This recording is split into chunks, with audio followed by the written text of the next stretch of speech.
Tidak lengkap rasanya jika membahas Chelsea tidak menyebut pemain ini. Dia adalah kapten tim, sekaligus memimpin dalam hal gol dan assist. Dia adalah jantung tim saat ini, namun orang-orang masih meragukannya. Sejujurnya orang-orang meragukannya sejak Enzo tiba di Chelsea, lantaran ia didatangkan dengan harga kurang lebih 100 juta pounds. Sebenarnya Enzo adalah otak permainan dalam susunan pemain Chelsea. Semua tim besar pasti memiliki tipe pemain seperti ini. Misalnya Bernardo Silva untuk Manchester City, Odegaard untuk Arsenal, Bruno untuk Manchester United. Ketika seorang manajer memiliki rencana tertentu yang ingin ia jalankan, tipe pemain inilah yang akan melakukannya untuknya. The Blues menghabiskan banyak uang untuk Enzo, dan sejak hari pertama ekspektasi sangat tinggi. Tetapi awalnya tidak ada yang benar-benar cocok. Dia dimainkan di mana-mana di lini tengah, dalam peran yang lebih dalam yang lebih maju, di kiri, di kanan. Dan tidak peduli perannya, itu tidak pernah terlihat tepat. Dia tampak lambat, sedikit berat langkahnya, selalu tertinggal setengah detik dari permainan. Pada satu titik, media menampilkan statistik yang membandingkan tim dengan dan tanpa Enzo di lapangan. Dan entah bagaimana, Chelsea lebih baik tanpa dia. Grafik ini biasanya dimaksudkan untuk membuktikan betapa pentingnya seorang pemain. Dalam kasus Enzo, grafik tersebut justru melakukan hal sebaliknya. Namun seiring berjalannya waktu, ia semakin membaik. Maresca adalah manajer pertama yang benar-benar memprofilkan dirinya. Dia mendorongnya lebih ke depan, yang sesuai dengan kualitasnya. Dan sekarang di bawah Liam Rowe Senior, Enzo telah naik ke level yang lebih tinggi sepenuhnya. Dia terlihat lebih tajam, dan bahkan lebih menentukan.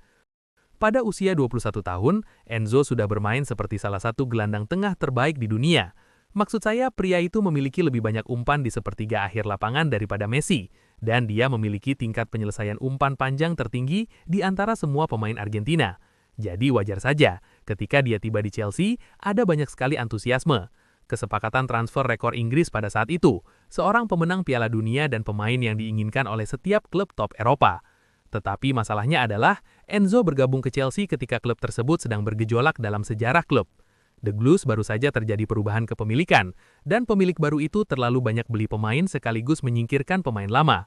Pada suatu saat, jika kalian ingat, Chelsea memiliki begitu banyak pemain, tetapi mereka tidak memiliki cukup ruang di ruang ganti. Tim itu juga sangat muda dan memiliki begitu banyak pemain yang datang dan pergi, sehingga Enzo sebenarnya menjadi kapten karena secara teknis, dia adalah salah satu veteran meskipun dia bergabung pada tahun 2023. Sekarang, selain bergabung dengan tim yang sedang dalam masa transisi, Enzo juga tidak diprofilkan dengan baik. Orang-orang melihat gol-gol Piala Dunia dan biaya transfer, dan hanya berasumsi bahwa orang ini akan membawa Chelsea menuju kejayaan sendirian dari tengah lapangan. Jadi secara otomatis, dia berada dalam posisi yang kurang menguntungkan. Orang-orang mengira mereka mendapatkan Cole Palmer yang baru, tetapi sebenarnya dia lebih seperti Toni Kroos dari Argentina. Kemudian rotasi manajer Chelsea dimulai. Liam Rowe Senior adalah pelatih kepala kelima Enzo di Chelsea. Dia bermain di bawah Graham Potter, Lampard, Pochettino, lalu Maresca. Sulit untuk bermain secara konsisten di level tinggi, ketika di tahun pertama karirnya ia bergabung dengan tim di negara baru, liga baru, dan manajer silih berganti lebih sering. Untungnya bagi Enzo, manajer pertama yang benar-benar mengeluarkan bakat terbaik darinya adalah Enzo Maresca. Hal pertama yang dilakukan orang Italia itu adalah menanggapi insiden nyanyian. Enzo lantas meminta maaf kepada tim, dan kemudian Maresca menjadikannya kapten untuk pertandingan pembuka melawan City. Meskipun Maresca sangat membantu Enzo, awal kebersamaan mereka agak berliku. Orang Italia itu mencoba menemukan posisi yang tepat untuknya. Para manajer sebelumnya melihat Enzo Fernandez sebagai penerus Jorginho, yakni seorang pemain yang akan menjadi playmaker lini belakang. Namun meskipun pemain Argentina itu adalah pengumpan yang hebat, Maresca menyadari bahwa tanpa bola, dia tidak akan hebat sebagai gelandang bertahan. Dia juga menyadari bahwa meskipun Enzo dapat mengatur permainan dari belakang, maka itu akan kehilangan kemampuan mencetak golnya. Pada saat itu Enzo Maresca adalah satu-satunya orang yang menyadari hal ini. Sekarang, bagaimana dengan Liam Rowe Senior? Dia telah mengikuti model yang sama, tetapi Maresca adalah yang pertama. Dia menyadari bahwa dalam diri Enzo Fernandez, dia memiliki gelandang serang yang juga bisa bertahan. Fleksibilitas itu hebat, tetapi juga menyulitkan untuk menemukan posisi yang tepat bagi pemain Argentina itu. Karena ingat, pada saat itu si dingin Palmer bermain bagus di posisi gelandang serang, dan Maresca lebih menyukai Caicedo dan Lavia sebagai gelandang bertahan ganda karena mereka memberikan lebih banyak kekuatan fisik. Sekarang Enzo bisa bertahan, tetapi dia bukan pemain hebat seperti kedua pemain itu. Dia bukan yang terbaik dalam penjagaan man-to-man dan melacak ke belakang, Tetapi seiring berjalannya waktu, Maresca mulai menemukan cara untuk memasukkannya. Entah itu memainkan Palmer di sayap kanan, atau memainkan Caicedo sebagai bek sayap terbalik. Yang jelas Maresca menemukan cara untuk memasukkan Enzo ke dalam susunan pemain inti. Dengan memainkan dia lebih jauh ke depan, Chelsea sekarang dapat memanfaatkan lari majunya ke dalam kotak. Lihat golnya melawan Leicester, itu adalah sesuatu yang telah dikerjakan The Blues di lapangan latihan. Kreativitas dan kehalusan yang diinginkan penggemar Chelsea sejak dia bergabung akhirnya muncul. Sekarang jujur saja, dia memang pemain bagus karena sejak dia bergabung setiap manajer pada dasarnya menolak untuk mengeluarkannya dari tim. Ditambah, tidak ada pemain Chelsea yang memainkan lebih banyak pertandingan daripada Enzo sejak Januari 2023. Bahkan Moises Caicedo dan Cucurella pun tidak. Di bawah Maresca saja, Enzo telah tampil dalam 69 dari 81 pertandingan yang dimainkan Chelsea. Pada dasarnya, ia hanya absen karena cedera. Alasannya sangat sederhana. Chelsea tidak berfungsi tanpa dia. Dia telah menjadi pemain Chelsea yang paling produktif dalam hal gol dan assist jika digabungkan. Dia pernah mengungguli pemain seperti Cole Palmer, Pedro Neto, Joao Pedro. Dia mencetak gol-gol penting melawan tim seperti Liverpool, bahkan mencetak gol di final Eropa. Sekarang, di bawah Rossenior, dia terus memengaruhi permainan di lini depan. Dia tidak hanya sekedar mengoper bola lagi, ia adalah orang yang secara aktif menentukan hasil pertandingan. Sekarang tidak ada yang mengatakan dia adalah Frank Lampard, tetapi ada banyak kesamaan, terutama dalam cara Enzo memasuki area berbahaya dan memasukkan bola ke gawang. Bahkan dalam pertandingan di mana dia tidak mencetak gol atau memberikan assist, dia tetap menjadi salah satu pemain Chelsea yang paling berpengaruh. Dia mengatur tempo permainan, dia memimpin, dialah yang menjadi kapten tim ketika Reece James tidak ada. Enzo Fernandez adalah tipe pemain yang hanya bisa Anda hargai dengan menontonnya.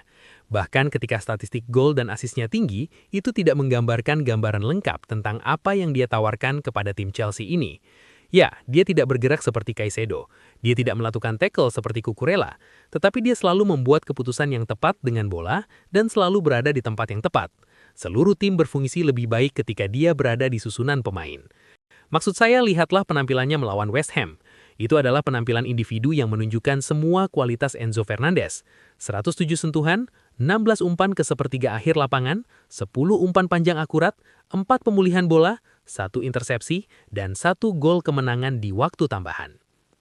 Dia sudah lama dibolongkan, tetapi dia masih belum dinilai oleh rival atau bahkan beberapa penggemar Chelsea sendiri, yang sangat disayangkan, karena dia telah berubah menjadi pemain yang sangat jago dalam situasi genting. Permainannya telah menjadi sangat lengkap, dia tampaknya mampu melakukan semuanya sekaligus. Dia bisa mengatur permainan, dia bisa mengalihkan bola, tetapi dia juga bisa merebutnya kembali, melakukan pressing tinggi, dan tetap datang terlambat ke kotak penalti untuk mencetak gol penentu. Bagi sebagian orang, ada rasa pembenaran di sekitar Enzo. Dia dinilai secara tidak adil di awal karena label harganya dan kekacauan di sekitarnya.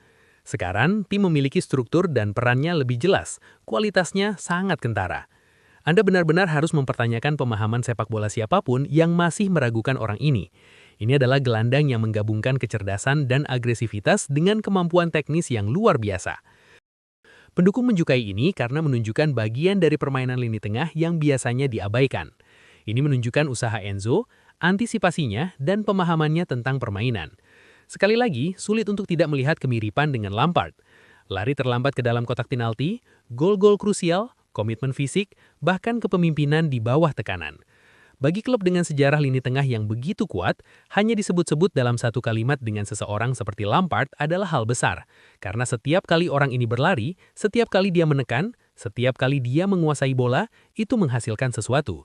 Itu mengubah alur pertandingan, dan itulah mengapa Anda dapat melihat sedikit frustasi di balik pujian. Karena banyak pendukung Chelsea merasa versi Enzo ini bukanlah hal baru, itu hanya akhirnya diakui. Kontribusinya selama setahun terakhir sangat kuat, tetapi beberapa orang masih tidak menghargainya. Entah itu karena narasi lama, label harga, cara media meliput Chelsea, siapa tahu. Tapi ini merupakan perjalanan yang hebat bagi Enzo. Dia awalnya diremehkan, ditertawakan, tetapi dia tidak pernah menyerah di bawah tekanan. Ini adalah pria yang datang dari nol. Apa yang dulunya tampak seperti pembelian panik, kini telah menjadi pondasi era baru Chelsea. Sekarang Enzo telah melihat peningkatan besar pada pemain di sekelilingnya, karena tim yang ia bela pada tahun 2023 sangat berbeda dari tim Chelsea saat ini.